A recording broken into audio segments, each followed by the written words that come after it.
ആരാടാ അത്? മിണ്ടിപ്പോരുത്, ഞാനാണ് ഇടിവെട്ട് പരമു. ഏതവനായാലും വേണ്ടില്ല, ലേറ്റ് ഓഫ് ചെയ്യ്. മനുഷ്യന് കിടന്നുറങ്ങണം. ഇവനാള് കൊള്ളാലോ.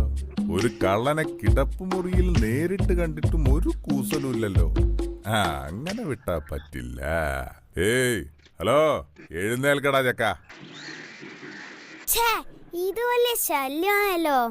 എന്താടോ തനിക്ക് വേണ്ടത്? ഞാൻ ഇവിടെ മോഷ്ടിക്കാൻ വന്നതാണ്. എന്നെയാണോ ഇയാള് മോഷ്ടിക്കാൻ വന്നത്? നിന്നെയല്ല, പണമാണ് എനിക്ക് വേണ്ടത്. വേഗം പറഞ്ഞോ, എവിടെയാ പണം വെച്ചിരിക്കുന്നത്? എന്റെ പൊന്നു ചേട്ടാ, ഇത് തന്നെ ഒരാഴ്ചയായിട്ട് ഞാനും അന്വേഷിക്കുന്നത്. കിട്ടിയിരുന്നെങ്കിൽ വയറ് നിറയെ ഐസ്ക്രീം കഴിക്കായിരുന്നു. ഏതായാലും ഉറക്കം പോയി. കള്ളനിരിക്കൂ.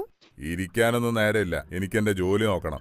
പിന്നെ വലിയ കളക്ടറല്ലേ കളക്ടർ. ഈരി ചേട്ടാ, അതെ, ആദ്യമായിട്ട് ഒരു കള്ളനെ ഞാൻ നേരിട്ട് കാണുന്നത്.